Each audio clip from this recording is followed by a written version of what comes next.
Welcome to Shukla study point. आप सभी का स्वागत है आपके अपने YouTube channel Shukla study point में। मैं शिवम शुक्ला आप सभी दोस्तों का हार्दिक स्वागत करता हूं। दोस्तों, आज की वीडियो के अंतर्गत हम बात करेंगे मध्यकालीन इतिहास बीए द्वितीय वर्ष से संबंधित यह लेक्चर होगा। न्यू मॉडल पेपर 2021 के बारे में चर्चा करेंगे। Most important objective and subject type के प्रश्न यहाँ से आपके से बनेंगे। एग्जाम्स में लगभग यहीं से प्रश्न पूछे जाएंगे।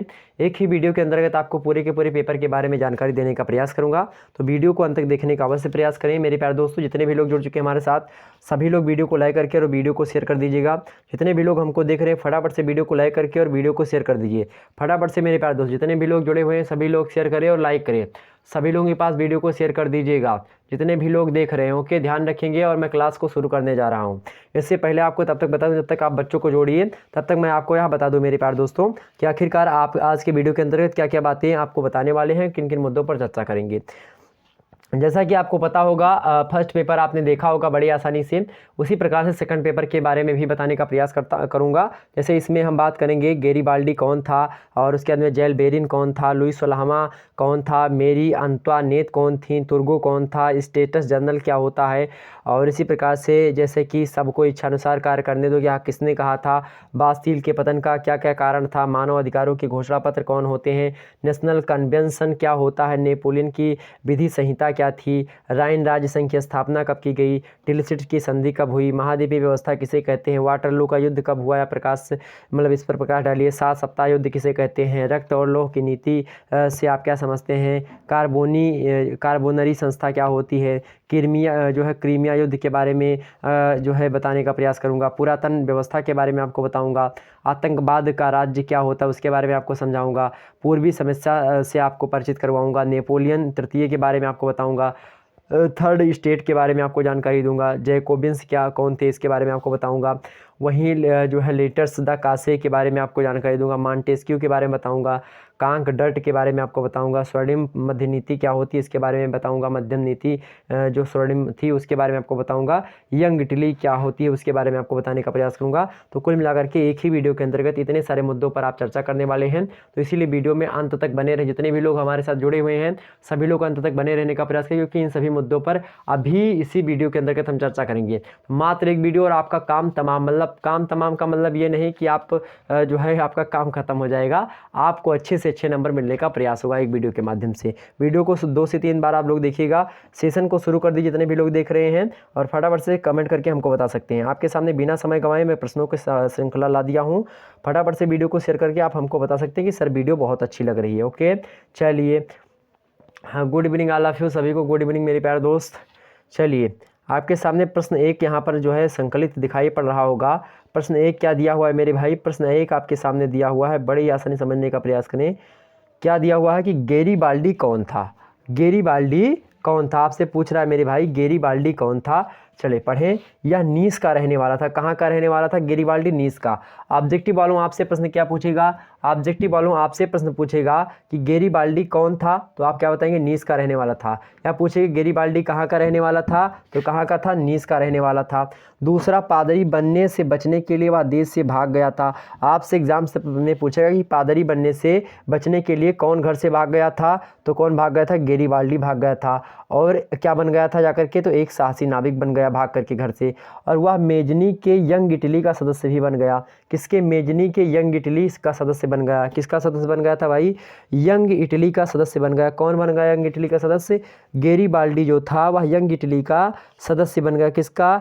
यंग इटली का सदस्य बन गया था। यंग इटली क्या था? 1831 ईस्वी में मेजनी जो था मेरे प्यारे दोस्तों, मेजनी फ्रांस के मार्शल्स नगर में पहुंचा, और वहीं पर 1831 ईस्वी में उसने यंग इटली नामक एक संस्था बनाई और उसकी स्थापना कर दी। इस संस्था ने क्या किया? शीघ्र ही कार्बोनरी संस्था का स्थान ग्रहण कर लिया। जो पहले से कार्बोनरी संस्था थी उसका स्थान किसने ग्रहण कर लिया? यंग इटली ने संस्थापना किसने करी? किसने करी मेरे प्यारे दोस्तों? मेजनी ने करी। कहाँ पहुंचाया, कहाँ पर करी? तो फ्रांस के मार्शल्स नगर में पहुंच करके इसने 1831 ईस्वी में यंग इटली की नामक संस्था की स्थापना करी। आपसे एग्जाम में प्रश्न पूछेगा कि यंग इटली की स्थापना कब की गई, तो 1831 ईस्वी में की गई। किसने किया?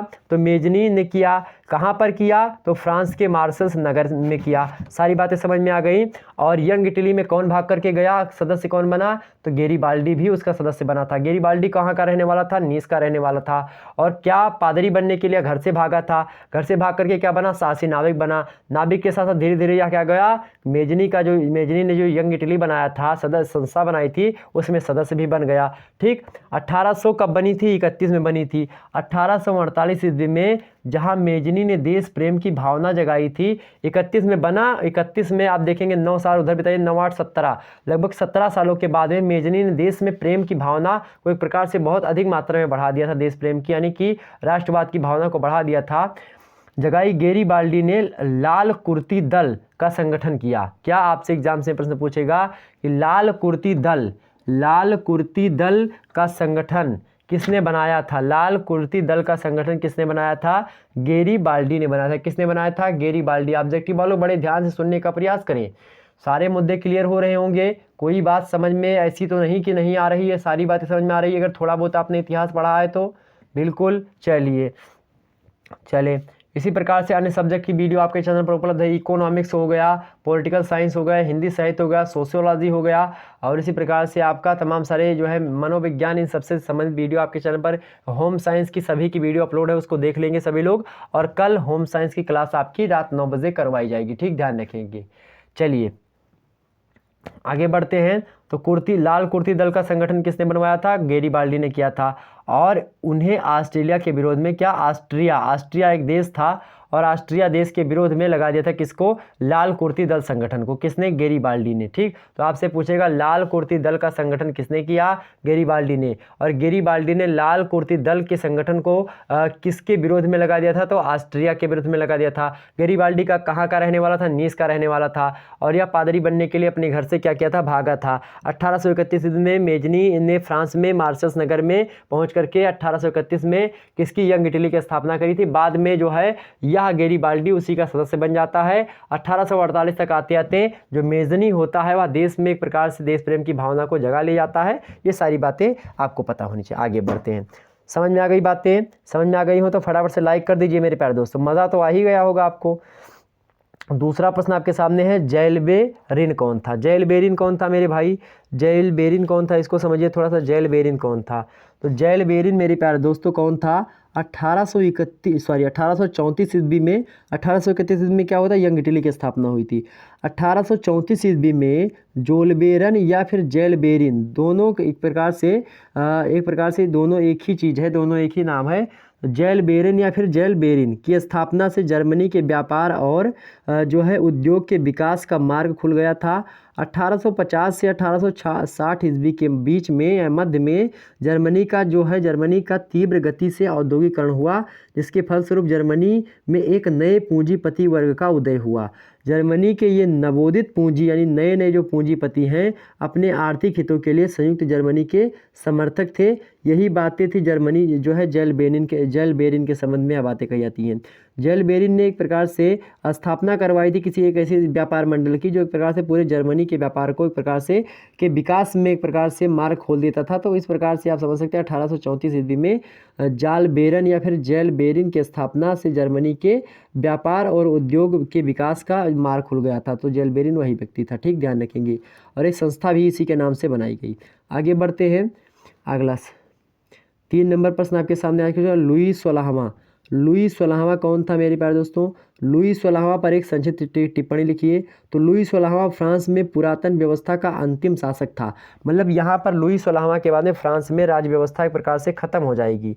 और लुई 16वां की एक पत्नी थी, उसका नाम क्या था? उसका नाम था अंतोनेट। और यह अंतोनेट जो थी मेरे प्यारे दोस्तों, यह ऑस्ट्रिया की कौन थी? राजकुमारी थी। कौन थी? ऑस्ट्रिया की राजकुमारी कौन थी? अंतोनेट। और इसी अंतोनेट से लुई 16वां की शादी हुई थी। यूरोप की राजनीति में ऑस्ट्रिया जो था मेरे प्यारे दोस्तों, वह फ्रांस का दुश्मन हुआ करता था। और जब फ्रांस का दुश्मन ऑस्ट्रिया हुआ करता था, अतः जब फ्रांसीसी लोगों को शुरू से ही यह वैवाहिक संबंध पसंद नहीं आया, क्योंकि जो ऑस्ट्रिया की राजकुमारी थी अंतोनेट और जो लुई 16वां थे वह फ्रांस के राजा थे। तो ध्यान रखेंगे। और चूंकि यूरोप की बात की जाए, यूरोप महाद्वीप में, तो उसकी राजनीति में ऑस्ट्रिया और फ्रांस जो थे, ऑस्ट्रिया और फ्रांस दोनों एक दूसरे के कड़ी विरोधी थे, मतलब कि दुश्मन थे। अब ऐसे में वैवाहिक संबंध तो स्थापित हो गया। और सबको पसंद नहीं आया। इसीलिए वे रानी को हमेशा घृणा की दृष्टि से जो फ्रांस वाले लोग थे, यानी लुई 16वां तो उनको शादी करके घर पे ले आए। अब घर पे ले आए तो लुई 16वां तो प्यार करते थे, लेकिन जो गाँव वाले थे, बाकी सभी अन्य लोग थे, वह उससे क्या करते थे, नफरत करते थे, यानी हेट करते थे। समझ रहे बातें ना। तो और सभी लोग क्या करते थे, हेट करते थे उससे। बाकी सभी लोग मतलब कि जो बाकी भाई उनकी पत्नी तो वो तो प्यार प्रेम करेंगे ही, बाकी तो बस सभी लोग क्या करते थे, नफरत करते थे, जो देश के लोग थे, मतलब संबंध प्रजा वाले। तो इसीलिए रानी के निर्णय का क्षेत्र क्या था, सीमित था, कि रानी ज़्यादा निर्णय नहीं ले सकती थी। ठीक, ध्यान रखेंगे इस बात को। क्यों नहीं ले सकती थी, क्योंकि वह ऑस्ट्रिया की राजकुमारी थी। किसकी पत्नी थी, लुई 16वां की। लुई 16वां कौन था, फ्रांस का अंतिम शासक था। इसी के बाद में फ्रांस में एक प्रकार से जो राजशाही थी उसका विनाश हो जाएगा, उसका खत्म हो जाएगा। ठीक, ध्यान रखेंगे। और साथ ही साथ जो है रानी जो थी उसमें घमंड और अहंकार की मात्रा बहुत अधिक मात्रा में थी, और साथ ही साथ उसका कैरेक्टर भी ठीक ठाक नहीं था, मतलब उसका आचरण भी ठीक नहीं था। किसका, अंतोनेट का। ठीक, ध्यान रखेंगे। यह अंतोनेट बड़ी ही घमंडी थी और बड़ी ही अहंकारी थी, और इसका कैरेक्टर यानी आचरण भी ठीक ठाक नहीं था। ध्यान रखेंगे। किसका, तो मेरे प्यारे दोस्तों अंतोनेट का। तो लुई 16वां फ्रांस में पुरातन व्यवस्था का अंतिम शासक था। वह 1774 ईस्वी में राजा बना था। उस समय उसकी आयु केवल कितनी थी, 20 वर्ष की थी जब राजा बना था। तो आपसे प्रश्न पूछे कि लुई 16वां फ्रांस का शासक कब बना, तो 20 वर्ष की अवस्था में बना। ठीक, कब बना, तो मेरे प्यारे दोस्तों 1774 ईस्वी में बना। लुई 16वां फ्रांस का अंतिम पुरातन व्यवस्था का अंतिम शासक कौन था पूछेगा, तो कौन था मेरे भाई, लुई 16वां था। लुई 16वां की पत्नी का क्या नाम था, अंतोनेट नाम था। तो लुई 16वां कहाँ का राजा था, फ्रांस का राजा था। उसकी पत्नी का क्या नाम था, अंतोनेट नाम था। अंतोनेट कहाँ की राजकुमारी थी, ऑस्ट्रिया की राजकुमारी थी। ध्यान रखेंगे सारी बातें। चलिए आगे बढ़ते हैं। और कौन, ऑस्ट्रिया, क्या पूछेगा, क्या ऑस्ट्रिया और फ्रांस एक दूसरे के दुश्मन थे या फिर दोस्त, तो कैसे थे, दुश्मन थे। ठीक, ध्यान रखेंगे। उसी फ्रांस जैसे आगे बढ़ते हैं। जब लुई 16वां को फ्रांस का राजा बना दिया गया 20 वर्ष की अवस्था में, तो उसे विशाल साम्राज्य का शासन चलाने योग्य आवश्यक शिक्षा तथा अनुभव नहीं था 20 वर्ष की अवस्था में, कि ना तो उतना अनुभव था राज्य करने का और ना ही उसको उतनी शिक्षा मिल पाई थी 20 वर्ष की अवस्था में कि वह राज्य अच्छे तरीके से निभा पाए। फ्रांस एक विशाल साम्राज्य था उस समय का। तो वह अपने से प्रतिभाशाली लोगों से बातें करता, और बातें करने के बाद में जो बातें लोग बता देते, जैसे कि जो सलाहकार लोग होते थे, जो सलाहकार लोग बातें बता देते थे, उसी के बहकावे में आ जाता था। उस पर उसकी पत्नी का प्रभाव बढ़ता ही जा रहा था। जो अंतोनेट आई थी, अंतोनेट कहाँ की जो है राजकुमारी थी, हमने बताया आपको यूरोप की। यूरोप में कौन सा देश, ऑस्ट्रिया की। और यूरोप का ही देश है आपका फ्रांस। तो फ्रांस और यूरोप में, मतलब फ्रांस और ऑस्ट्रिया में बिल्कुल नहीं बनता, और जब नहीं बनता तो मेहरारू आ गई भैया इनके, कहाँ के, ऑस्ट्रिया के। और जब ऑस्ट्रिया की मेहरारू आ गई अंतोनेट, तो पहले से बताई कि वह अहंकारी आदमी थी, एकदम से बहुत ज़्यादा घमंडी थी, कैरेक्टरलेस थी। तो ऐसे में होगा क्या, वह जो जो बताती गई वही भाई 20 वर्ष की अवस्था में कोई राजा बन गया, और बहुत चालाक भी थी, वह बहुत जानकार भी थी। कौन, अंतोनेट। तो वह एक प्रकार से इसको अपनी बातों में उलझाया करती थी, मतलब कि प्रभाव अपना उस पर बढ़ा रही थी। मतलब कि एक प्रकार से नार विवश नर सकल गोसाई नाचे नट मरकट किनाई, वही वाली हाल हो रही थी, तुलसीदास जी ने जो लिखा है। ठीक, तो यहाँ पर वो प्रभाव बढ़ता था, जो अंत में प्राण घातक भी सिद्ध हुआ। तो क्या, जो एक प्रकार से जो दूसरे के विचारों को जल्दी आ जाता था, उसी के मतलब कि उसी के कहने पर सारी चीज़ें करता गया, और इसके बाद में इसको बहुत ज़्यादा जो है एक प्रकार से दुख भोगने को पड़ा, और अंत में प्राण भी देने पड़े। ठीक, ध्यान रखेंगे बातें। आगे देखते हैं। तो भैया जो कुछ भी करो अपने आप से करो, सोच समझ के ना करो। ध्यान रखेंगे, कभी भी अपनी बातों को किसी से भी, दुनिया का कोई भी ऐसा प्राणी हो, चाहे वह स्त्री हो चाहे पुरुष हो, ये एक बात एक प्रकार से गुरु दक्षिणा ले लीजिए, मतलब गुरु मंत्र ले लीजिए, कि अपनी समस्त बातों को कभी किसी से मत कहना। अपनी समस्त, कितना भी आपका क्लोज क्यों ना हो, लेकिन अपनी सारी बातों को कभी किसी से मत कहना मेरे प्यारे दोस्तों। ध्यान रखेंगे, अपनी सारी बातों को कभी किसी से बिल्कुल भी मत कहना, क्योंकि वह उस समय आपकी बातों को सुनेगा, और सुनने के बाद में मज़े लेगा, और उसके बाद में तमाम सारी चीज़ें करेगा, तो जो कि आपको बिल्कुल पसंद नहीं आएंगी। ध्यान रखेंगे ये बातें। और जब सारी बातें अपनी किसी को बता देंगे, तो एक प्रकार से आपका वर्चस्व खत्म हो जाएगा, आपका स्थायित्व खत्म हो जाएगा, आपका स्थिरीकरण खत्म हो जाएगा, और आपको एक प्रकार से उस व्यक्ति, फिर वह व्यक्ति के नज़रों में आप गिर जाएंगे, मतलब कि वह आपको नीचा समझने लगेगा। ठीक, ध्यान रखेंगे। तो कभी इतना मत झुको किसी के सामने। आगे बढ़ते हैं। अगला प्रश्न आपके सामने है भाई, देखने का प्रयास करें सभी लोग। कोई दिक्कत तो नहीं हो रही किसी को समझने में दिक्कत हो रही तो कमेंट सेक्शन में बता के बताइए फटाफट से। तो लुई सोलामा हमने आपको बता ही दिया। यहाँ पर आपसे प्रश्न पूछा गया, अगला प्रश्न, मेरी अंतोनेत कौन थी? मेरी अंतोनेत कौन थी भैया? हमने बताया इनके बारे में। लुई सोलामा की पत्नी मेरी अंतोनेत ऑस्ट्रिया की राजकुमारी थी। यूरोप की राजनीति में बात की जाए तो ऑस्ट्रेलिया और फ्रांस, मतलब ऑस्ट्रेलिया नहीं, ऑस्ट्रिया और फ्रांस एक दूसरे के क्या थे? शत्रु थे। अतः फ्रांसीसी लोगों को शुरू से ही यह वैवाहिक संबंध पसंद नहीं था कि जो है ऑस्ट्रिया की जो राजकुमारी है वह लुई सोलामा से शादी करे। ठीक क्या हुआ फिर? धीरे धीरे रानी को हमेशा घृणा की दृष्टि से लोग देखते रहे। रानी के निर्णय क्षेत्र जो है सीमित भी था, उसमें घमंड रानी में बहुत ज़्यादा और अहंकार की मात्रा अधिक थी, उसका आचरण भी ठीक ठाक नहीं था। बाद में क्या होता है, रानी जो होती है क्योंकि 20 साल की अवस्था में बन जाता है राजा आपका लुई सोलामा, उस पर आधिपत्य कर लेती है, मतलब उसको समझाती है ये करो वो करो। ऐसे करने में बाद में उसको प्राण भी अपने देने पड़ता है। समझने का प्रयास करें, तुर्गो कौन था? तुर्गो भी लुई सोलामा से संबंधित है, उसको समझने का प्रयास करें। तुर्गो कौन था? बहुत ही महत्वपूर्ण प्रश्न है। ऑब्जेक्टिव वालों आपसे इससे प्रश्न बहुत मात्रा में पूछेगा कि लुई मतलब कि प्रकार तुर्गो कौन था? तुर्गो कौन था? तो वित्त मंत्री था। तुर्गो कौन था? वित्त मंत्री। किसका वित्त मंत्री था? तो लुई सोलामे का वित्त मंत्री था तुर्गो। ठीक, तुर्गो लुई सोलामे के शासक बनते ही तुर्गो को अपना वित्त मंत्री नियुक्त किया। वह अपने युग का प्रसिद्ध अर्थशास्त्री तथा राजनीतिज्ञ था। तो अपने युग का अर्थशास्त्री और राजनीतिज्ञ था कौन? तुर्गो। इसीलिए लुई सोलामे ने जब शासन संभाला उसके बाद में तुर्गो को वित्त मंत्री नियुक्त किया। उसने फ्रांस की आर्थिक स्थिति को सुधारने का अथक प्रयास भी किया। किसने? तुर्गो ने। इस कार्य से उसे सफलता भी मिली, परंतु जब उसने 1775 ईस्वी में विशेषाधिकार को समाप्त करने, राज्य के करों में कमी करने, नमक कर हटाने आदि का प्रस्ताव रखा तो लुई सोलामे को उसे विवश होकर हटाना पड़ा। लुई सोलामे को उसे मतलब विवश होकर के हटाना पड़ा। क्यों? क्योंकि जो यह था तुर्गो था वह एक प्रकार से राजनीतिज्ञ भी था और अर्थशास्त्री भी था। तो यह बातें जान जाता था कि जो रानी के मन में क्या चल रहा है और रानी क्या चाह रही हैं। तो वह एक प्रकार से जब राजा के द्वारा मतलब रानी के द्वारा राजा को बताएगा कि ये चीज़ें करो, तो उसने क्या कर दिया था, राज्य में करों को बढ़ा दिया था और साथ ही साथ विशेषाधिकार जो कानून थे, किसी के कानून होते थे कि यहाँ किसी को विशेष अधिकार प्राप्त होते थे, तो उन सभी को भी हटा दिया था। और इसी प्रकार से नमक कर भी एक प्रकार से जो है लगा दिया था, नमक पर भी कर लगाने लगा था। तो इसमें इन सभी को समाप्त करने के लिए तुर्गो ने बताया था 1775 ईस्वी में, कहा कि इन सभी को हटा दो साहब, ये सारी की चीज़ें गलत है और एक प्रकार से आपके लिए ही हानि है। तो यहाँ पर क्या हुआ, लुई सोलामा चाहता था हटाना, लेकिन वह हटा नहीं पाया। क्यों? क्योंकि अंतोनेत जो थी वह हटाने नहीं दे रही थी। तो इस प्रकार से विवश होकर के जो तुर्गो था उसको वित्त मंत्री के पद से इसको हटाना पड़ा। ठीक, ध्यान रखेंगे। आगे बढ़ते हैं। छठवां नंबर प्रश्न, छठा नंबर प्रश्न देखने का प्रयास करें। स्टेटस जर्नल क्या था? स्टेटस जर्नल क्या था भैया? स्टेटस जर्नल क्या होता था उस समय, बताने का प्रयास करें सभी लोग। सबसे पहले यह जानिए कि पेपर 2 का आपके नाम क्या है, मैंने नहीं बताया आपको। पेपर 2 के नाम है आपका मध्यकालीन इतिहास में आप पढ़ रहे हैं पेपर 2, और द्वितीय वर्ष के अंतर्गत मध्यकालीन इतिहास जब आप पढ़ते हैं तो द्वितीय प्रश्न पत्र का आपके नाम है यूरोप का इतिहास। और यह यूरोप का इतिहास 1789 से लेकर के 1919 तक के समयकाल को पढ़ते हैं। किसमें? 1919 तक के समयकाल को, यानी कि 1789 टू 1999 AD तक के समयकाल को हम पढ़ते हैं। ठीक, ध्यान रखेंगे, समझने का प्रयास करें। स्टेटस जर्नल क्या होता था? यह फ्रांस की एक पुरानी संस्था थी। कौन? स्टेटस जर्नल एक पुरानी संस्था थी। तो एक मतलब स्टेटस जर्नल क्या था? तो फ्रांस की एक पुरानी संस्था थी। ऑब्जेक्टिव वालों ध्यान सुनेंगे। इस संस्था का मुख्य कार्य शासन को परामर्श देना होता था, ना कि कानून बनाना। तो आपसे एग्जाम से प्रश्न पूछेगा स्टेटस जर्नल का क्या कार्य होता था? तो स्टेटस जर्नल का कार्य होता था क्या कि शासन कार्य करने को एक प्रकार से परामर्श दिया जाए कि हाँ किस प्रकार से कार्य किया जाए, कानून बनाना इसका कार्य नहीं होता था। ठीक, ध्यान रखेंगे। इसमें पादरी, कुलीन और सर्वसाधारण वर्ग के प्रतिनिधि बराबर की संख्या में बैठते थे। मतलब जितने पादरी वर्ग के लोग बैठेंगे उतने ही कुलीन वर्ग के लोग बैठेंगे और उतने ही सर्वसाधारण वर्ग के लोग बैठेंगे इसमें। ठीक, ध्यान रखेंगे।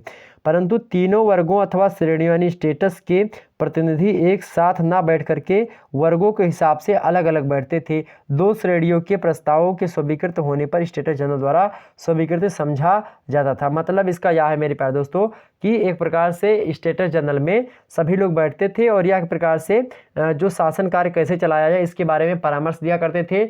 उसमें जो है कुछ जो पादरी वर्ग होता है सबसे उच्च वर्ग माना जाता है, कुलीन वर्ग उससे नीचे वर्ग माना जाता है और जो सर्वसाधारण वर्ग होते हैं और उससे नीचे माने जाते हैं। ठीक, और सर्वहारा सर्वसाधारण मतलब कि सर्वहारा से कहीं ना कहीं पे तात्पर्य आता है। तो वर्चस्व किसका था? कुलीन और पादरी वर्गों का वर्चस्व था।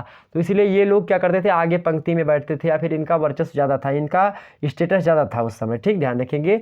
जबकि मेरे प्यारे दोस्तों जो सर्वसाधारण थे उनका वर्चस्व कम था, लेकिन संख्या में सभी लोग बराबर हुआ करते थे। 7वां नंबर प्रश्न देखते हैं, आपके सामने है, सबको इच्छानुसार कार्य करने दो। सबको इच्छानुसार कार्य करने दो, यह बात किसने कही? सबको इच्छानुसार कार्य करने दो, किसने कहा यह बात? तो भैया कुछ ऐसे अर्थशास्त्री हुए हैं जिन्होंने व्यापार तथा कला कौशल के मार्ग में शासन की ओर से पैदा की गई रुकावटों का विरोध किया। उसका नारा था कि सबको इच्छानुसार कार्य करने दो और शासन को कम से कम हस्तक्षेप करना चाहिए। ये वाणिज्यवादी नीति के विरोधी थे। ऐसे लोगों में क्वेश्चने जो थे वह प्रमुख थे। उसने कहा कि इच्छित व्यापार करने में सभी को आज़ादी प्रदान की जाए। किसने कहा था? क्वेश्चनों ने कहा कि इच्छित व्यापार करने में सभी व्यक्ति को आज़ादी प्राप्त की जाए, कि जो व्यक्ति जो व्यापार करना चाहता है वह व्यापार कर सकता है। ठीक, तो यह थी क्या? सबको इच्छानुसार कार्य करने दो। या किस मुख्य जो है इसमें व्यक्ति कौन था? क्वेश्चने व्यक्ति था। ठीक, जो एक प्रकार से वाणिज्यिक नीति पर आधारित थी, यानी व्यापार अर्थशास्त्रियों के हिसाब से हुई, कि लोग कहते थे क्या कि जो है हम जो चाहे उसका व्यापार करें, जो चाहे जो बेचे, जो चाहे जो खरीदे, ये सारी चीज़ें थी। तो इसी प्रकार से ये कथन की पुष्टि है। 8वां प्रश्न देखेंगे, बास्तील के पतन के बारे में बताइए। जनता में अफवाह फैल गई कि क्रांति का दमन करने के लिए राजा विदेशी सेना की सहायता प्राप्त करने में लगा हुआ है। पेरिस की जनता में संयम का बांध टूट गया, जिसके बाद जो अस्त्र शस्त्र हाथ आया उसे लेकर के जनता बास्तील के प्राचीन किले की ओर बढ़ी। इस पर हमला करके क्रांतिकारी लोग अपनी शक्ति का परिचय देना चाहते थे। बरसते गोलों के बीच जनता दौड़ पड़ी और उसे बास्तील की ईंट से ईंट उखाड़ दी। ये होता बास्तील के पतन का कारण। ठीक, आगे देखते हैं। मतलब क्रांति हो गई थी बास्तील में। बास्तील का किला था, उस किला को एक प्रकार से उखाड़ दिया गया था इसमें। ठीक, ध्यान रखेंगे। मानव अधिकारों के घोषणा पत्र से आप क्या समझते हैं? मानव अधिकारों के घोषणा पत्र से आप क्या समझते हैं भाई? तो 26 अगस्त को राष्ट्रीय असेंबली ने मनुष्य और नागरिकों के अधिकारों की क्या करी थी? घोषणा की थी। और इस घोषणा में स्वतंत्रता, संपत्ति सुरक्षा और अत्याचार और विरोध, मतलब अत्याचार का विरोध, स्वतंत्रता, संपत्ति सुरक्षा और अत्याचार का विरोध, ये सब जनता के अधिकार घोषित किए गए कि ये प्राकृतिक अधिकार हैं, इसको जनता से कोई नहीं छीन सकता। जनता की संप्रभुता को मान्यता दी गई। घोषणा पत्र में कहा गया कि आदमी जन्म से ही स्वतंत्र रहता है और अधिकारों की समानता रखता है। कानून के सम्मुख सबको समान अधिकार दिया जाता है। ठीक, तो कानून के सम्मुख सभी को समान अधिकार दिया जाए, इन सभी बातों को हुआ था ये सारी चीज़ें मानव अधिकारों के घोषणा पत्र में। ठीक, 10वां प्रश्न देखें, नेशनल कन्वेंशन क्या था? नेशनल कन्वेंशन क्या था मेरे भाई? नेशनल कन्वेंशन को समझें। 31 सितंबर 1792 ईस्वी, 31 सितंबर 1792 ईस्वी की नेशनल कन्वेंशन का प्रथम अधिवेशन हुआ। इसके सदस्यों की संख्या 782 थी। तो आपसे एग्जाम से प्रश्न पूछेगा, नेशनल कन्वेंशन जो है का प्रारंभ, मतलब प्रथम अधिवेशन कब हुआ या प्रारंभ कब हुआ? तो 31 सितंबर 1792 में प्रारंभ हुआ, या फिर इसका नेशनल कन्वेंशन का प्रथम अधिवेशन हुआ। अधिवेशन का मतलब होता है एक प्रकार से उसका सालगिरह, एक प्रकार से ऐसे मान लेते हैं एक साल बाद, इस समय मान लेते हैं कि जो है आप कोई कार्य करें, फिर उसके बाद में 1 साल के बाद में, 2 साल के बाद में, 3 साल के बाद में कोई और कार्य करें, उसी को हम क्या कहते हैं? अधिवेशन कहा जाता है। ठीक, ध्यान रखेंगे। अधिवेशन 2 साल का, 3 साल का, 1 साल का, 6 महीने का, तमाम प्रकार का हो सकता है। ठीक, तो आपसे पूछेगा कि नेशनल कन्वेंशन के प्रथम अधिवेशन में सदस्यों की संख्या कितनी थी? तो 782 यानी 782 थी। ओके, जिसमें उग्रवादी गणतंत्रवादियों का बहुमत था। जो उग्रवादी गणतंत्रवादी थे उनका बहुमत मतलब अधिक मात्रा में थे। कन्वेंशन में ने अपनी पहली बैठक में राजतंत्र को समाप्त करके फ्रांस में गणतंत्र की स्थापना की। लुई पर देशद्रोह का क्या चलाया? अभियोग चलाया। और इस प्रकार से 21 जनवरी 1793 के दिन लुई 16वें को सूली पर चढ़ा दिया गया। लुई 16वां कौन था? हमने आपको पहले बता दिया कि यह फ्रांस का कौन था मेरे प्यारे दोस्तों? अंतिम शासक था जो कि राजशाही पर जी रहा था। इसके बाद में हुआ क्या? लोगों में मेरे प्यारे दोस्तों क्या हुआ? नेशनल कन्वेंशन हुआ। 1792 ईस्वी में, जिसमें 782 सदस्य थे। और एक प्रकार से 21 जनवरी 1793 ईस्वी को लुई सलाहमे को सूली पर चढ़ा दिया गया। ध्यान रखेंगे, फ्रांस को स्वतंत्र गणराज्य की स्थापना की गई। ध्यान रखेंगे इस बात को। ओके, तो फ्रांस का अंतिम राजशाही का शासक कौन था? तो फ्रांस का अंतिम राजशाही शासक कौन था मेरे भाई? जो है कौन था? हमने क्या बताया आपको? हमने बताया आपको लुई सलाहमा था। इसकी पत्नी कौन थी? अंतवानेट थी। ठीक, कौन कहाँ का राजा था? या फ्रांस का राजा था। ठीक, ऑस्ट्रिया की राजकुमारी थी आपकी कौन? ऑस्ट्रिया की राजकुमारी आपकी कौन थी? अंतवानेट। ठीक, और उसी कारण से ये सारी चीज़ें हुई। उसने कर वगैरह को मंगवाया। इस प्रकार से लोगों में एक प्रकार से तमाम प्रकार की चीज़ें उत्पन्न हुई, लोगों के अंदर का तमाम सारी भावना उत्पन्न हुई, और उस सभी भावनाओं के माध्यम से ये सारी चीज़ें सामने आई। आगे आपके सामने है नेपोलियन की विधि संहिता क्या थी? नेपोलियन की विधि संहिता क्या थी भाई? इसको समझते हैं। नेपोलियन का सबसे महत्वपूर्ण कार्य उसका नियम संग्रह अथवा विधि संहिता है। उसके नियम संग्रह संपूर्ण मानव समाज के लिए सर्वोत्तर उदार कार्य है। क्रांति के पूर्व फ्रांस के विविध प्रांतों में भिन्न भिन्न प्रकार के कानून प्रचलित थे। उनमें किसी प्रकार की समानता नहीं थी।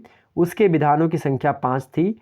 कौन कौन से 5 थे समझने का प्रयास करें मेरे भाई। फटाफट से एक बार सभी लोग वीडियो को लाइक कर दीजिएगा और वीडियो को शेयर कर दीजिए। जितने भी लोग नए जुड़ रहे हैं, आप सभी का बहुत बहुत स्वागत है आपके अपने YouTube channel Shukla study point में। मैं शिवम शुक्ला आप सभी का स्वागत करता हूं तहे दिल से। तो सभी लोग एक प्रकार से वीडियो को लाइक करके और शेयर कर दीजिएगा। ओके, जितने लोग नए जुड़ रहे हैं। तो 5 संख्या विधानों की कौन थी? नेपोलियन की 5 विधि संहिता कौन थी भाई? नेपोलियन की जो विधि संहिता थी या विधि विधानों की संख्या जो थी 5 थी। कौन कौन सी? पहला तो नागरिक नियम। इन नागरिक अर्थात जो नागरिक कौन होते हैं? ऐसे कोई भारत का नागरिक क्यों कहलाएगा? जिसके माता पिता भारत में रहते हों या भारत के नागरिक हो। माता पिता में से कोई भारत का नागरिक हो, अगर यहीं पर से पैदा हुआ है वह, या 1947 ईस्वी के बाद या 1947 ईस्वी के बाद से भारत में रह रहा हो, ऐसे व्यक्ति को भारत का नागरिक समझते हैं। ठीक, या कोई व्यक्ति, तमाम प्रकार से भारत की नागरिकता को हम ग्रहण कर सकते हैं। आपने बीए फर्स्ट ईयर में भारतीय संविधान के अंतर्गत जब पढ़ा होगा तो अनुच्छेद 5 से लेकर के अनुच्छेद 11 तक पढ़ा होगा। तो अनुच्छेद 5 से लेकर के अनुच्छेद 11 तक भारतीय संविधान में नागरिकता का प्रावधान किया गया है। तो उसी नागरिकता के प्रावधान में यह बताया गया है कि 5 प्रकार से हम नागरिकता भारत की ले सकते हैं। तो यहाँ पर मेरे प्यारे दोस्तों नागरिकता नियम होंगे, मतलब नागरिक के क्या क्या नियम होंगे, अर्थात जो फ्रांस का नागरिक होगा वो उसको प्रकार से कौन कौन से नियम फॉलो करने होंगे, मतलब उसको कौन कौन से नियम उसके लिए होंगे। वही जायदाद संबंधी नियम कौन कौन से होंगे, कौन नागरिक होगा कौन नहीं होगा, ये सब पहले में। दूसरा जायदाद संबंधी नियम। तीसरा क्या नागरिक नियम पद्धति कैसी होगी उसको भी। चौथा क्या फौजदारी नियम कैसे होंगे। फौजदारी समझते हैं, फौजदारी मार पीट कर लो, अगर कहीं मार पीट कर लो उसी को फौजदारी कहते हैं। लेकिन जब सिविल मामले होते हैं उसी को दीवानी कहते हैं। 2 प्रकार के मामले होते हैं कोर्ट में, ध्यान रखें। दो मामले होते हैं, एक होता है सिविल मामला और एक होता है आपका क्या होता है मेरे प्यारे दोस्तों फौजदारी वाला मामला। सॉरी, हाँ, तो सभी लोग वीडियो को लाइक कर दीजिए। ओके, शेयर कर दो भाई, सभी लोग शेयर कर दो। धन्यवाद आपका, धन्यवाद सभी का, धन्यवाद, थैंक यू यह कहने के लिए कि वीडियो को लाइक और शेयर कर दीजिए। आगे बढ़ते हैं। तो यहाँ पर मेरे भाई पहला क्या था? नागरिक नियम। दूसरा क्या था? जायदाद संबंधी नियम। तीसरा क्या था? नागरिक नियम पद्धति। और चौथा क्या था? फौजदारी नियम। फौजदारी नियम हमने आपको बताया कि फौजदारी और एक प्रकार से दीवानी, 2 प्रकार के मामले होते हैं। फौजदारी मतलब मारपीट कर लो कहीं पर तो फौजदारी हो गया। किसी की ज़मीन वगैरह के मामले में कोई बात हो, मतलब कि वो मुद्दा, तो क्या होता है? वह दीवानी का मामला होता है। ठीक, ध्यान रखेंगे। तो उसी को हम क्या कहते हैं? दीवानी मामला कहते हैं। तो नागरिक नियम, नागरिक नियम पद्धति, फौजदारी नियम, नागरिक नियम पद्धति, और इसके अंदर जायदाद संबंधी नियम और नागरिक नियम। ठीक, ध्यान रखेंगे, सारे के सारे नियम थे। आगे बढ़ते 12 नंबर। 12 नंबर प्रश्न है आपका कि राइन राज्य संघ की स्थापना कब की गई? राइन राज्य संघ की स्थापना कब की गई? नेपोलियन ने अनेक जर्मन राज्यों को पवित्र रोमन साम्राज्य से पृथक कर राइन संघ का निर्माण किया था। इस राज्य का संघ में बेडेन, बेबेरिया, मतलब राज्य संघ में कौन कौन शामिल था? बेडेन, बेबेरिया, वर्टमबर्ग आदि दक्षिणी तथा पश्चिमी जर्मनी की 16 छोटी छोटी रियासतें कुल मिलाकर के शामिल हुई थीं। नेपोलियन इस राज्य संघ का संरक्षक बना और राज्य संघ में सम्मिलित राज्यों को आवश्यकता पड़ने पर फ्रांस की 63,000 की सैन्य सहायता देने के लिए बाध्य किया। मतलब कि फ्रांस जो होगा वह जो है, अगर कभी भी नेपोलियन ने राइन राज्य संघ की स्थापना की थी, अगर उस पर कोई एक प्रकार संकट आता है तो जो फ्रांस है वह एक प्रकार से 63,000 की सैन्य सहायता देने के लिए एक प्रकार से बाध्य होगा। ठीक, या किसने बताया था? राय जो है नेपोलियन ने। तो आपसे एग्जाम से में ऑब्जेक्टिव वालों पूछे कि राइन राज्य संघ की स्थापना कब की गई? राइन राज्य संघ की स्थापना किसने करी मेरे प्यारे दोस्तों? तो किसने करी थी? हमने क्या बताया? नेपोलियन बोनापार्ट ने करी थी। ठीक, सारी बातें समझ में आ रही हैं? चलिए आगे बढ़ते हैं। 13 नंबर प्रश्न आपके सामने दिया हुआ है। टिलिसिट की संधि कब हुई थी? टिलिसिट की संधि कब हुई थी मेरे भाई? टिलिसिट की संधि कब हुई थी? सम्राट नेपोलियन और रूस के जो है जार, रूस के जार कौन थे? रूस के राजा को जार कहा जाता था। जार द्वितीय, जार पंचम, मतलब जार कहा जाता था वहाँ पर।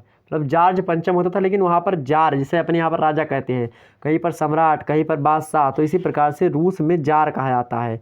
सम्राट मतलब होता है कि 4-6 राज्यों पर एक प्रकार 4 से देशों उसके कब्जे में हो, या 4-6 देशों पर राज्य कर रहा हो। ठीक, ऐसे में तो सम्राट नेपोलियन और रूस के जार से पहली भेंट नीमेन नदी के मध्य एक नौका पर हुई थी। कहाँ पर हुई थी? एक नौका पर हुई थी। किस नदी में? नीमेन नदी पर। तो ऑब्जेक्टिव वालों आपसे पूछेगा कि टिलिसिट की संधि कब हुई थी? तो टिलिसिट की संधि कब हुई थी मेरे प्यारे दोस्तों? 14 जून 1807 ईस्वी में हुई थी। कहाँ पर हुई थी? तो मेरे प्यारे दोस्तों नीमेन नदी के बीच में हुई थी। किस पर हुई थी? तो नाव पर हुई थी। किन के बीच में हुई थी? तो नेपोलियन और रूस के जो है जार था उसके बीच में हुई थी। ठीक, ध्यान रखेंगे। दोनों के मध्य अनाक्रमण और अनैतिक हितों से भरी हुई टिलिसिट की संधि हुई। और कब? 14 जून 1807 ईस्वी को हुई। नेपोलियन के सम्मोहक जादू ने जार को अंधा कर दिया और उसने उन्माद में आकर के मुझे खेद है कि हमारी भेंट पहले क्यों नहीं हुई, ऐसा कहा। किसने? मुझे खेद है कि हमारी भेंट पहले क्यों नहीं हुई। किसने कहा? तो यह कहा जार, मतलब कि रूस के जार ने कहा। किससे कहा? नेपोलियन से कहा। किस लिए कहा? क्योंकि नेपोलियन ने एक प्रकार से शब्दों का जाल बिछा दिया था। तो ऐसी बानी बोलिए मन का आपा खोए, औरन को शीतल करे आपो शीतल होए। अब बहुत सारे लोग इसका विपरीत बना देते हैं कि जो है क्या बोलते हैं कि ऐसन बानी बोलिए, क्या बोलते हैं? ऐसन बानी बोलिए जुड़ते झगड़ा होए, और उससे झगड़ा ना करो जो तुझसे तगड़ा होए। तो ऐसा नहीं करना है। तो ऐसी प्रकार से नेपोलियन बोनापार्ट सम्मोहक एक प्रकार से ऐसी वाणी का प्रयोग किया ताकि नेपोलियन जो वहाँ का जार था वह एक प्रकार से इससे प्रभावित हो गया और कहा कि मेरी भेंट पहले क्यों नहीं। टिलिसिट की संधि किसी बीच में? नेपोलियन बोनापार्ट और रूस के जार के बीच में हुई थी। कब? 14 जून 1807 को। ठीक, एग्जाम में प्रश्न बनेगा।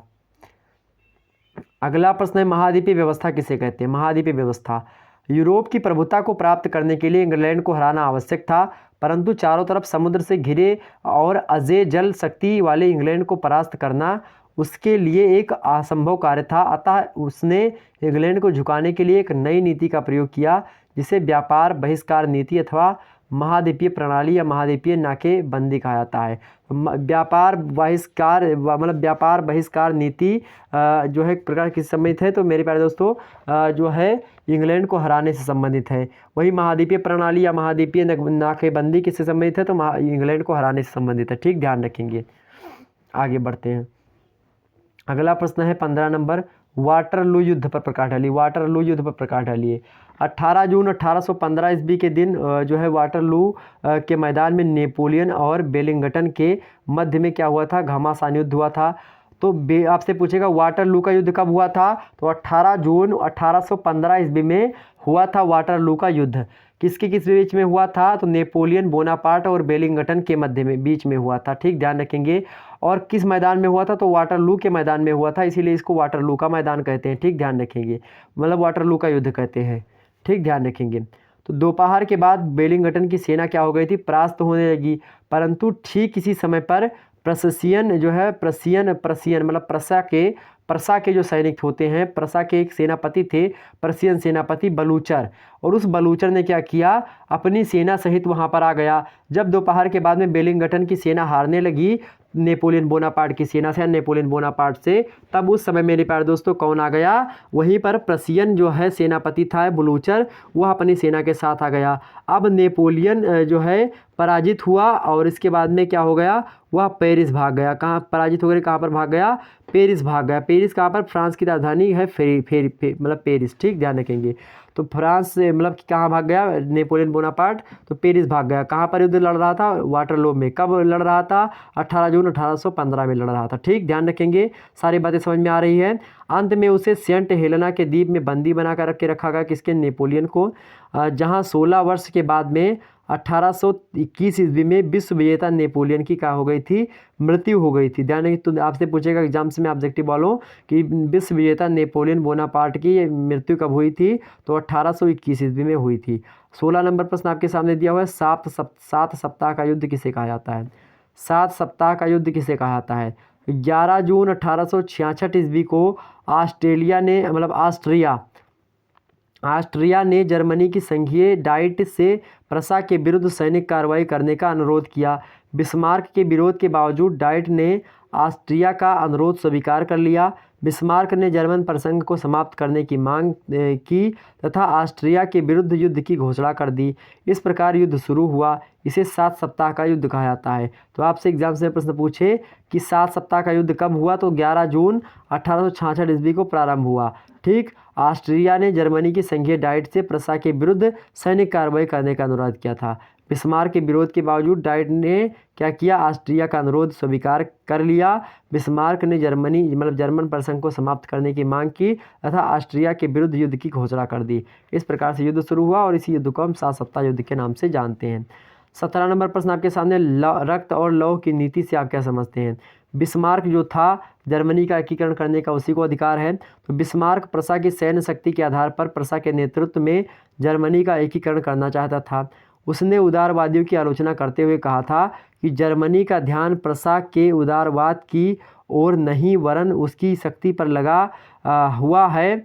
हमारे समय की महान समस्याएं भाषणों और बहुमत के प्रस्तावों द्वारा नहीं बल्कि रक्त और लौह के द्वारा ही सुलझ जाती है। मतलब कि प्रस्ताव या फिर बातचीत का सहारा नहीं लेंगे, सीधे सीधे रक्त और लौह की नीति अपनाएंगे, ठीक। ये बात किसकी थी, बिस्मार्क। आगे बढ़ते हैं। 18 नंबर प्रश्न, कार्बोनरी संस्था क्या हुआ करती थी। कार्बोनरी संस्था इटली के कुछ प्रदेश या फिर कुछ देशभक्तों ने मिलकर के इटली के कुछ देशभक्तों ने मिलकर के स्वतंत्रता प्राप्ति के लिए संघर्ष आरंभ कर दिया।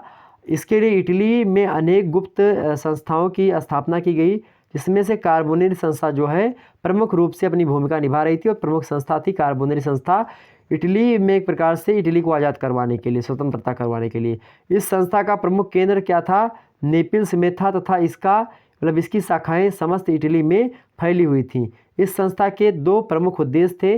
पहला, विद्रोहियों को इटली से बाहर निकालना, दूसरा वैधानिक स्वतंत्रता की स्थापना करना, ठीक, ध्यान रखेंगे।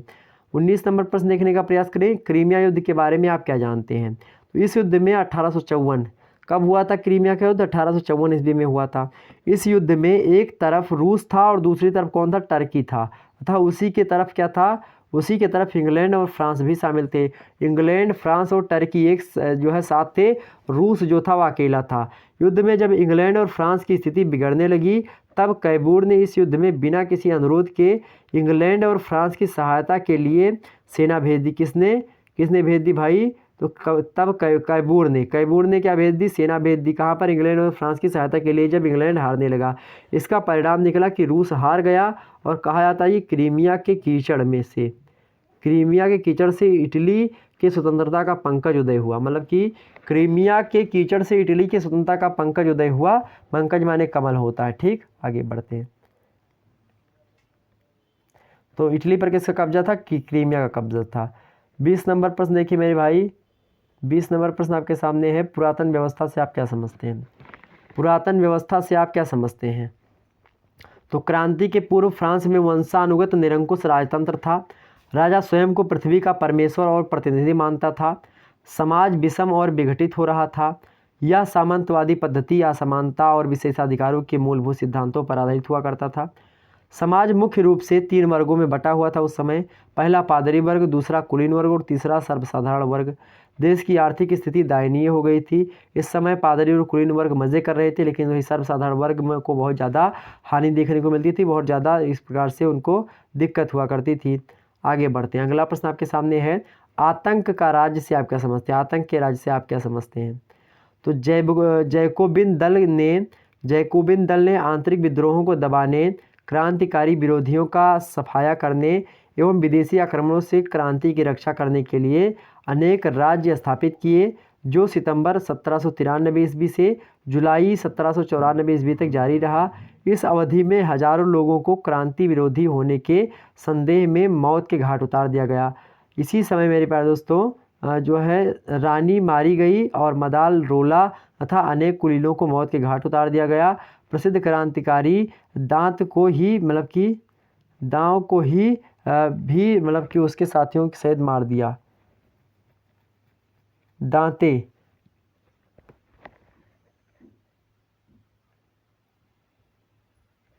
प्रसिद्ध क्रांतिकारी दांते था, उसको भी मार दिया गया। ठीक, आतंक राज से के अंतर्गत।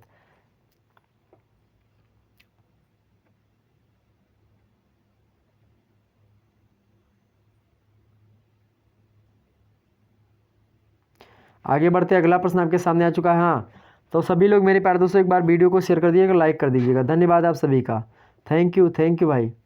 आगे बढ़ते हैं। पूर्वी समस्या से आप क्या समझते हैं? पूर्वी समस्या से आप क्या समझते हैं? तो 1815 ईस्वी की वियना कांग्रेस में तुर्की के सुल्तान को नहीं बुलाया गया था। वियना कांग्रेस में एक प्रकार से तुर्की का सुल्तान था, उसको नहीं बुलाया गया 1815 ईस्वी में, क्योंकि रूस का जार जो था अलेक्जेंडर प्रथम, वह नहीं चाहता था कि जो है सुल्तान आए जो कि वहाँ का है, कहाँ का, जो है तुर्की के सुल्तान को कौन नहीं चाहता था कि आए? रूस नहीं चाहता था। अलेक्जेंडर प्रथम जिसका नाम था, जार अलेक्जेंडर प्रथम, कि तुर्की साम्राज्य में अन्य जो है यूरोपीय शक्तियों का हस्तक्षेप बढ़े। किंतु रूस की गतिविधियों से यह आशंका उत्पन्न होने लगी थी कि वह तुर्की की निर्बलता से लाभ उठा करके उसे हड़प लेना चाहता था। अतः इंग्लैंड, फ्रांस और ऑस्ट्रिया अपने अपने स्वार्थों से प्रेरित होकर के तुर्की की ओर अधिक ध्यान देने लगे, और इसमें क्या हुआ? यह समस्या अंतर्राष्ट्रीय समस्या बन गई। यही समस्या इतिहास में पूर्वी समस्या के नाम से प्रसिद्ध है या फिर जानी जाती है। ओके, आगे बढ़ते 23 नंबर प्रश्न। 23 नंबर प्रश्न देखने का प्रयास करें आप सभी लोग। नेपोलियन तृतीय कौन था भाई? नेपोलियन तृतीय कौन था आपका? नेपोलियन तृतीय कौन था? तो द्वितीय फ्रांसीसी गणराज्य का प्रधान, 2 दिसंबर 1892 ईस्वी को गद्दी पर बैठा। द्वितीय फ्रांसीसी गणराज्य का प्रधान 2 दिसंबर 1892 ईस्वी को राजगद्दी पर बैठा। उसने कहा कि जनता को शंका रहती है, क्या शंका रहती जनता को शंका रहती है कि साम्राज्य का अर्थ लड़ाई है, परंतु साम्राज्य का अर्थ शांति है। क्या? जनता को शंका रहती है कि साम्राज्य का अर्थ लड़ाई है, परंतु साम्राज्य का अर्थ शांति होता है। उसकी गृह नीति की सबसे अच्छी विशेषता यह रही थी कि उसने जनता के सभी वर्गों को राहत देने वाले सुधार किए थे। उसके चाचा ने उसे अधूरे कार्य छोड़ दिए थे और उसी के अनुरूप उसने कार्यक्रम बनाए।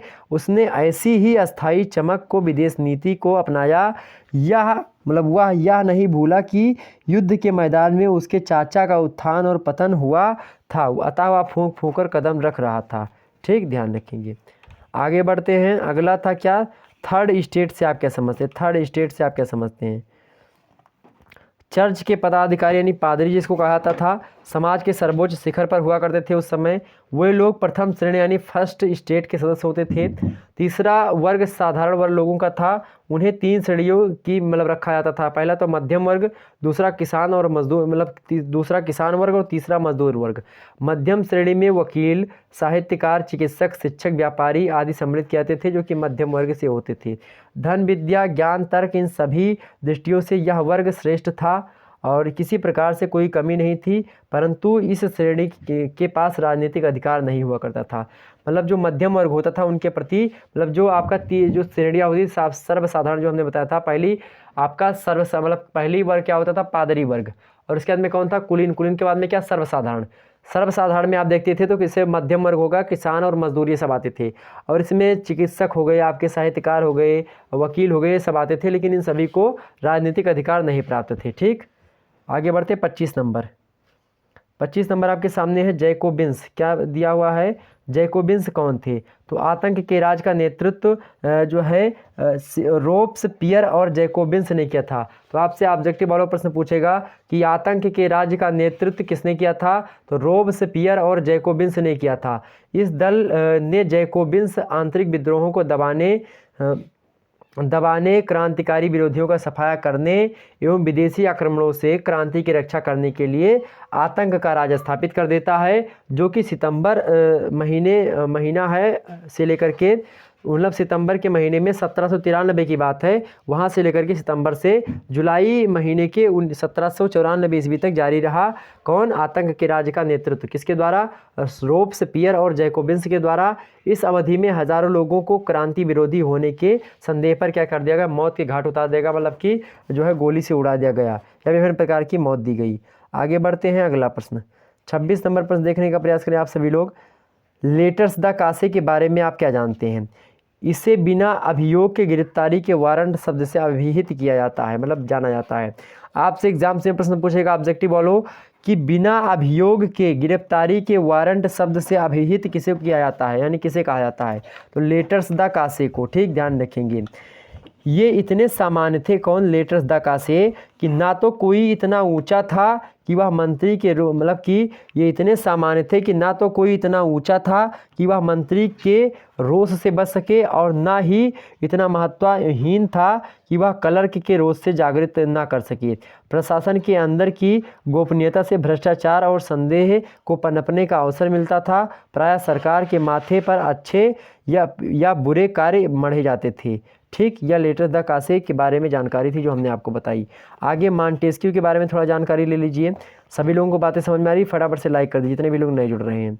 तो यहाँ पर 27 नंबर प्रश्न देखिए, मॉन्टेस्क्यू कौन था? तो फ्रांसीसी राज्य क्रांति में राजतंत्र की आलोचना करने वाला प्रमुख व्यक्ति था मॉन्टेस्क्यू। तो फ्रांसीसी राज्य क्रांति में राजतंत्र की खुल करके आलोचना करने वाला व्यक्ति कौन था?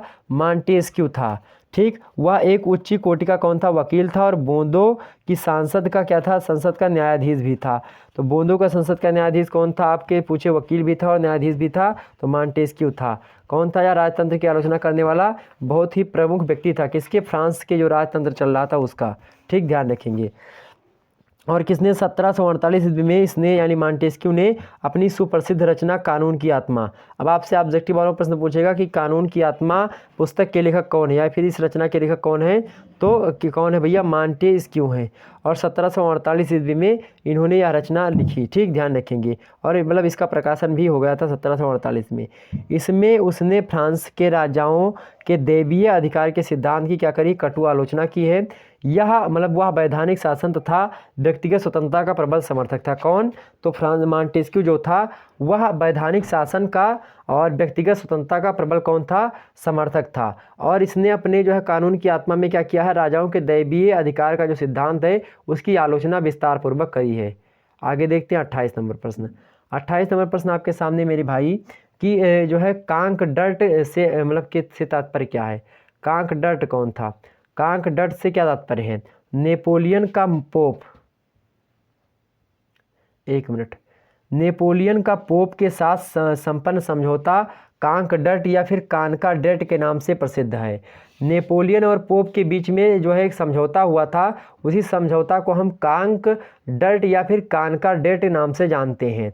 इस समझौते के द्वारा पोप ने क्या किया था? क्रांति दल में चर्च की जब्त भूमि जो थी उन भूमियों पर से अपना अधिकार क्या कर लिया था? खत्म कर लिया था, मतलब त्याग दिया था। तो त्यागना उसको स्वीकार कर लिया, और बदले में नेपोलियन ने कैथोलिक धर्म को राजधर्म भी घोषित कर दिया। तो नेपोलियन ने कैथोलिक धर्म को राजधर्म घोषित कर दिया कांकडर्ट संधि के तहत, और इसके बाद में समझौता हुआ। और इस समझौते को एक प्रकार किसके बीच में हुआ था? नेपोलियन और पोप के बीच में। पोप ने क्या किया था? इसने पोप ने जो जब्त भूमि थी, चर्च ने जब्त कर ली थी, उसको त्याग दिया था, और इसी प्रकार नेपोलियन ने कैथोलिक धर्म को राजधर्म घोषित कर दिया था। पादरियों के नाम प्रस्तुत करने का अधिकार सरकार को दिया गया, परंतु उनकी नियुक्ति का अधिकार पोप को सौंपा गया। कि पादरियों का नाम जो नॉमिनेट करेगा वह सरकार करेगी, लेकिन उनकी नियुक्ति कौन करेगा? मतलब कि नियुक्ति कौन करेगा? तो पोप ही करेगा। ठीक, यह बातें करी गई किसके? कांकडर्ट समझौते के अंतर्गत। किसके बीच में हुआ था? आपसे ऑब्जेक्टिव में प्रश्न पूछे तो नेपोलियन और पोप के बीच में हुआ था। 29 नंबर प्रश्न आपके सामने, स्वर्णिम मध्यम नीति। स्वर्णिम मध्यम नीति से आप क्या समझते हैं? तो वाणिज्यवादियों के द्वारा स्वर्ण तथा रजत के संचय को बहुत अधिक महत्व दिया गया। वास्तव में वाणिज्यवाद काल में अधिक स्वर्ण तथा अधिक राष्ट्रीय शक्ति का प्रतीक था। इन धातुओं को विशेष महत्व देने का एक कारण भी था, मतलब यह भी था कि बहुमूल्य धातुओं के रूप में इनका संचय किया जा सकता था। व्यापार का अंतिम व महान प्रभाव धन की वृद्धि करना नहीं है, बल्कि सोना चांदी और जवाहरात आदि बहुमूल्य पदार्थों की वृद्धि करना होता है। यही थी स्वर्णिम मध्य नीति की एक प्रकार से मध्यम नीति है। स्वर्णिम मध्य नीति में क्या होता था कि रुपये पैसे या फिर तमाम सारी चीज़ें ना इकट्ठा की जाए, वहाँ से ज़्यादातर मूल्य जो बहुमूल्य चीज़ें हों जैसे कि सोना चांदी होगा, इन सभी को इकट्ठा किया जाए। ठीक, आगे देखते हैं। 30 नंबर प्रश्न देखने का प्रयास करें। यंग इटली से क्या तात्पर्य है? हमने आपको पहले ही बता दिया था यंग इटली के बारे में, वैसे थोड़ा बता दें यहाँ पर फिर से। 1831 ईस्वी में यंग इटली नामक संस्था की स्थापना की जाती है। और कौन करता है? मेजनी करता है। मेजनी कहाँ पर करता है? तो फ्रांस में करता है। फ्रांस के किस नगर में? तो मार्सल्स नगर में करता है। और वहीं पर 1831 ईस्वी में जो है एक प्रकार से पहुंचने के बाद में स्थापना कर देता है किसकी? यंग इटली की। बाद में यंग इटली को कौन अपना लेता है? गैरीबाल्डी, जो हमने आपको शुरुआत में बताया था। यह पादरी बनने के लिए घर से भाग, वाला पादरी बनाया था तो ये घर से भाग ही गया था। ठीक, एक नाविक बन गया था, बाद में आकर के यह बन गया था। ठीक, ध्यान रखेंगे। 1848 में एक प्रकार से देखेंगे आप तो तमाम से राजतंत्र में, मतलब उसमें सभी लोगों के अंतर्गत क्या पनप जाता है? देश के प्रति प्रेम वगैरह भावना यंग इटली के माध्यम से पहुंचती है। तो यंग इटली नामक संस्था की स्थापना की। इस संस्था ने शीघ्र ही कार्बोनरी संस्था का क्या कर लिया? स्थान ग्रहण कर लिया। जो कार्बोनरी संस्था थी उसका स्थान किसने ग्रहण कर लिया? तो किसने कर लिया भैया? यंग इटली नामक संस्था ने कर लिया। इसका ध्येय क्या था? युवकों को शिक्षित बनाना और अनुशासित बना करके देश सेवा के लिए तैयार करना। तो आपसे एग्जाम से प्रश्न पूछेगा कि यंग इटली का मतलब इसका कार्य क्या था या फिर उसका उद्देश्य क्या था? कि जो है युवकों को शिक्षित बनाना, अनुशासित बनाना, देश की सेवा के लिए तैयार करना। तो तीनों था। ठीक, ध्यान रखिएगा। और भी चीज़ें थी। मेजनी ने यंग इटली के माध्यम से इटली की जनता को 3 नारे दिए थे। वह तीन नारे कौन से थे? परमात्मा में विश्वास रखो, पहला नारा था यंग इटली के माध्यम से। यंग इटली में जो है मेजनी ने क्या कहा था कि परमात्मा में विश्वास रखो। दूसरा नारा था इसका कि सभी भाइयों को एक साथ मिलाएं, क्या सभी भाइयों को एक साथ मिलाएं। और तीसरा नारा था इटली को मुक्त करो, क्या? इटली को मुक्त करो। तो ये एक प्रकार से 3 नारा था किसका? यंग इटली का। समझ में आ गई बातें? सारे मुद्दे समझ में आ गए होंगे मेरे प्यारे दोस्तों। आप सभी के फटाफट से वीडियो को लाइक करके और सभी लोग वीडियो को शेयर कर दीजिए। जितने भी लोगों ने देख रहा है वीडियो, सभी लोग वीडियो को शेयर कर दीजिए। इसका जो है टेलीग्राम पर लिंक मैं जल्दी आपके सामने इस वीडियो की एक प्रकार से जो है टेलीग्राम पर जो है PDF अपलोड कर दूंगा, देख लीजिएगा। रात एक प्रकार से आप देख लीजिएगा 9 बजे तक शायद जियोग्राफी की क्लास आपकी लगवा दी जाए। ओके, ध्यान रखेंगे रात 9 बजे तक। ठीक, ध्यान रखेंगे। फिर मिलते हैं नेक्स्ट वीडियो में। तब तक के लिए जय हिंद, जय भारत। आप सभी लोग कमेंट सेक्शन में जय हिंद लिखने का प्रयास करें। ओके, चलिए बाय, टेक केयर। सभी लोगों को गुड बाय, टाटा।